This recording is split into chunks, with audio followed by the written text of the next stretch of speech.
Let's continue on with our coverage of some of today's top stories. Now turning our attention to the West Coast. There's a live look that we have of LAX, and that's actually the city of Los Angeles is where we're going to find Austin Westfall. Of course, LiveNOW native, just there for a few days checking in on all of those folks. Of course, you're following those stories that still have to do with those wildfires that ravaged the town in January. Austin, what are things looking like at this point?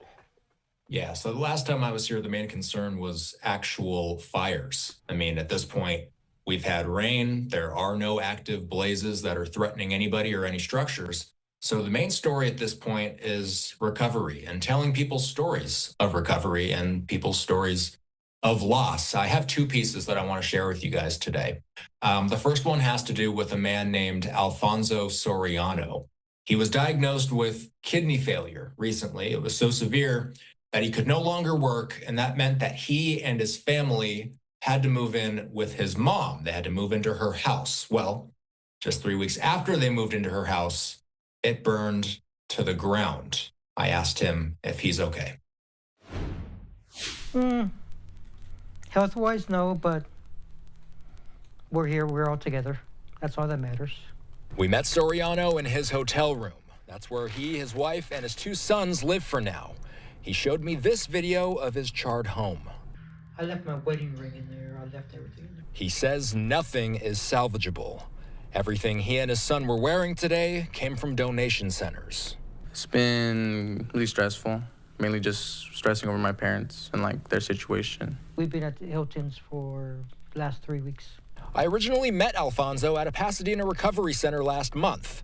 In the days immediately after the fire, other family members put a roof over their heads. But then they got longer-term housing through 211 LA. That's a nonprofit organization that's partnered with companies like Hilton and Airbnb. Is it a stretch to say that you're living out of plastic bags now? Yes, we are. They'll stay at this Hilton for at least another week and a half, but they say it's up in the air after that. And since Alfonso's health is deteriorating, he can barely walk, his wife handles most things. She was out shopping for affordable housing when we visited. We spoke to her on the phone. Are you finding any apartments whatsoever that are within your budget? No. He says the county is agreeing to pay any sort of down payment on an apartment, but rent is not covered. If they can't find an affordable place here, they say they'll likely move to Barstow. We're managing. I mean, what can you do? And life goes on. So basically, what they're living off of at this point is his disability, and they're living off of donations. They do have a GoFundMe. We have information about how you can support them on foxla.com.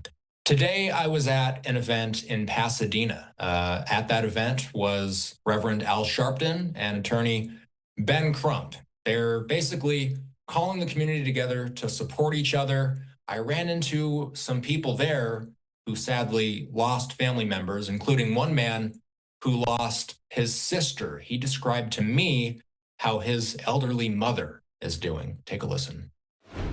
From one child being murdered to one child dying of diabetes to another child burning up in a fire. Zaire Calvin, his mother, and his sister Evelyn lived next to each other in Altadena. Now their homes are gone. He showed us this photo. Calvin and his mother were not home at the time, but Evelyn did not make it. We went back and we actually checked, and we literally found her remains. He was one of several people mourning in Pasadena today. Trevor Howard Kelly explaining the moment that he heard that his mom, Erlene Kelly, who's described as a beautiful socialite, was gone. I went berserk.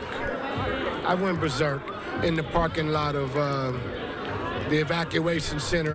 Reverend Al Sharpton says he organized the event to mourn, bring the community together, and galvanize people to recover, restore, and rebuild. We will build this city back. He says 17 churches burned down in the Eaton fire, and 8 of them had majority black congregations. But he made a point to underscore that this isn't about race.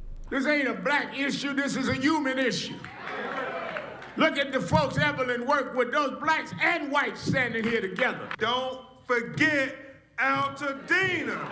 Attorney Ben Crump was also there. He's representing relatives of several people killed in the fires. How does it feel to have the community supporting you in this way? It's a blessing. I mean, I've given so much to the community, and the community's given so much to me. I also asked Zaire, what's next? I don't know. That's what this journey is for, to figure out. God's going to take us wherever this journey is going. So I don't know. And I'm just fighting to make sure that we have something to come back to. So those are the stories we've been telling the past couple of days, Christina. These people are very resilient out here. And it's been just watching some of the people that you've been able to speak with. They're talking about their personal pain, as well as, of course, the material things matter. But what really sticks out to you as far as them talking about recovery efforts? You mentioned in that first story that they're living off of donations. Is that really the sentiment that you're getting from multiple people who've been affected by these fires? Yeah, what I've learned is everybody has a different story. Some people are living off of donations. Some people are with their family, and they're able to weather this thing in a different way than other people might be able to, because they have that family support there.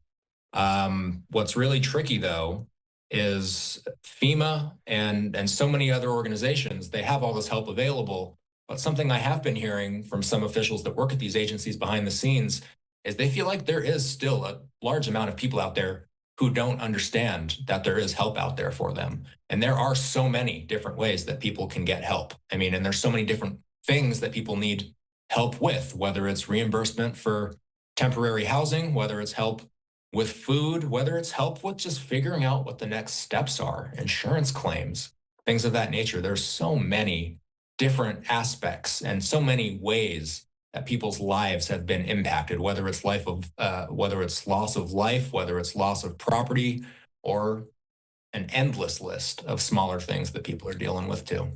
And Austin, since you've been back there, you've also touched on this SoCal Edison company and the several lawsuits that have been filed against them as it pertains to the Eaton wildfire.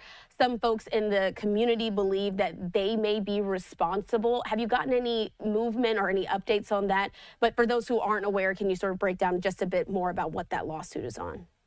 Yeah, as far as the Eaton fire goes, SoCal Edison says that there's still not enough information out there for them to make any sort of conclusion at this point. It's early in the investigation. There is a lot of discussion out there, and there are videos out there, and there have been lawsuits filed that allege that some of their power hardware that's out there in Eaton Canyon was right out there along the place where the fire ignited. A lot of these lawsuits are claiming that power equipment should have been shut off in anticipation of the high winds. The National Weather Service knew that there was going to be a really strong wind event that night. And so what these attorneys are charging is that since those weather alerts were out there, the power company should have known to shut that sort of equipment off ahead of time. That way we could prevent any sort of sparks, anything dangerous like that could get into those embers. And then with that crazy fast wind, and we saw just how fast it spread, and it's obviously killing multiple people. So sad how fastly or how quickly this thing spread and how fast people lost their lives. So time will tell how those lawsuits play out. There's a lot of investigating to do. People are dead, property is gone, and there are a lot of questions about SoCal Edison so far, and I did speak with them this week. Their official response to this is they're looking into it, they're working with investigators, but it's too early to say whether or not their equipment is what caused it. And I'm sure there's just a lot more investigating to be done there. Again, Austin Westfall there in Los Angeles on the ground, breaking down the latest stories as it pertains to these deadly wildfires. Austin, we miss you here at Live Now in studio, but we know you're doing an amazing job up there making sure these stories are told in the aftermath of this disaster. See you in the office next week. See you next week, Austin.